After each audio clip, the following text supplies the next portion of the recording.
આગળ સમાચારમાં વાત કરીએ તો સુરેન્દ્રનગરથી સમાચાર પ્રાપ્ત થયા છે તો કહી શકાય કે સુરેન્દ્રનગરમાં કતલખાને લઈ જવાતા પશુઓને બચાવવામાં આવ્યા છે તો સમાચાર પ્રાપ્ત થયા કતલખાને લઈ જવાતા પશુઓને બચાવવામાં આવ્યા જેમાં બકરાઓ ભરેલી જઈ રહેલી ટ્રકને ઝડપી પાડવામાં આવી છે તો બીજી તરફ 45 બકરા 9 ઘેટાને બાંધેલી હાલતમાં ઝડપી પાડવામાં આવ્યા ટ્રકને ઝડપી ટ્રક ચાલકને પોલીસના હવાલે કરવામાં આવ્યો છે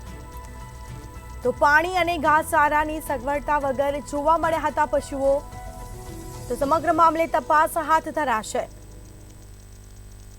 તો સુરેન્દ્રનગરથી સમાચાર પ્રાપ્ત થયા કતલખાને લઈ જવાતા પશુઓને બચાવવામાં આવ્યા બકરાઓ ભરેલી ટ્રકને ઝડપી પાડવામાં આવી છે તો સમગ્ર મામલે કાર્યવાહી કરાશે બકરાઓ ભરેલી ટ્રકને ઝડપી પાડવામાં આવી 45 બકરા 9 ઘેટાને બાંધેલી હાલતમાં ઝડપી પાડવામાં આવ્યા તો ટ્રકને ઝડપી ટ્રક ચાલકને પોલીસના હવાલે કર્યો તો પાણી અને ઘાસચારાની સગવડતા વગર પશુઓ જોવા મળ્યા